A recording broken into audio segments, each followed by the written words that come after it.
go. Number one, I am a small business owner without a marketing person or staff. I own a local kids play center, struggle with knowing what to post on social media for my business. I haven't seen a lot of views or comments, just wondering if I should bother with that anymore.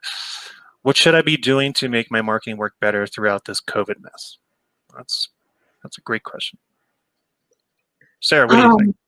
Yeah, well, the first thing is typically if you're a small business, your social media audience is relatively small on its own.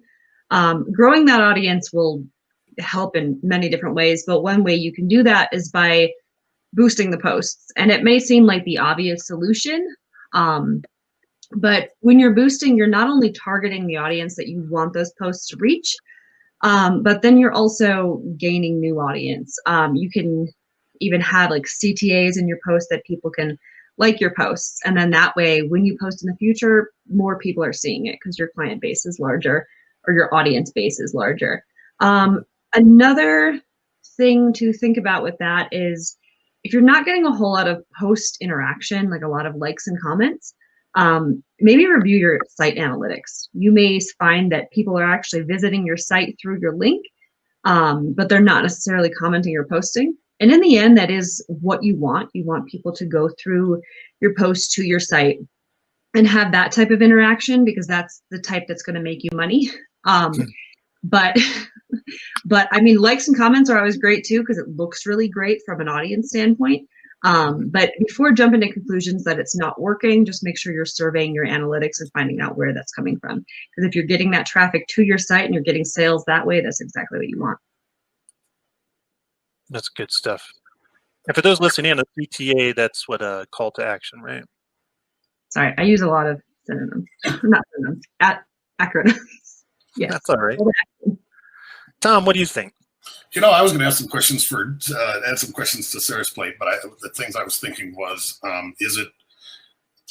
it seems like it would be relevant to consider what the nature of the posts are. Are they engaging? Are they presented from the perspective of the parent, or the challenges that the parent's facing? And the obvious that you mentioned, Sarah, was metrics. Are they tracking it? That's really essential to see what you're getting out of it so you can shape how you want it to go in the future. Yeah, if people are liking your post but not doing anything with it, then that looks great, but it doesn't really help your business much either. Mm-hmm. Do you find, Sarah, when you're putting together these kind of programs that, put together scheduling out posts, that there's a little bit of strategy to what topics you're going to put out in front of people versus just getting volume out onto social media? Yeah, it first comes down to, in my case, what the client wants to see. But then in addition to that, you do have to make that post engaging. You have to, I think of it, I've said this before, I always let myself be marketed to. So I pay attention to things that I would react to.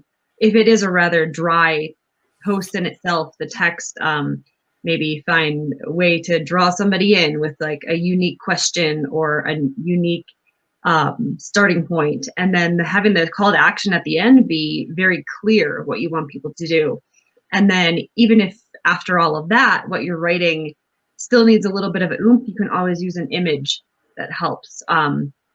Obviously have the image be related to the post and in a way that's also engaging, but just making all those things work together. Try not to go too far out in left field and like not disengage from the post itself. But just using the topic at hand and finding ways to get people interested. And then also thinking about what you would like to see. There's a lot of things that go into it, but yes, there's a strategy. That's good stuff. For the analytics side, I'll just chime in here real briefly.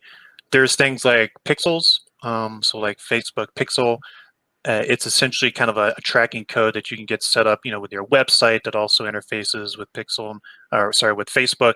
It gives Facebook a lot more information about those people that are bouncing back and forth. So that's really critical.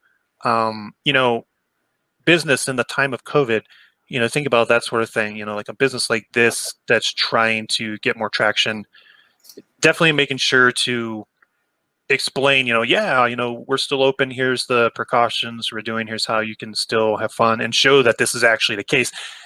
Showing pictures of people, before the time of COVID doing all the normal things was part of a marketing. That's not really on point, right? I don't know if any of us like to see all the stuff and be reminded about all the masks. Like, my daughters get the highlights magazines, which are really fun. And, the recent ones, all the illustrations have kids in masks. And it's like, that's right.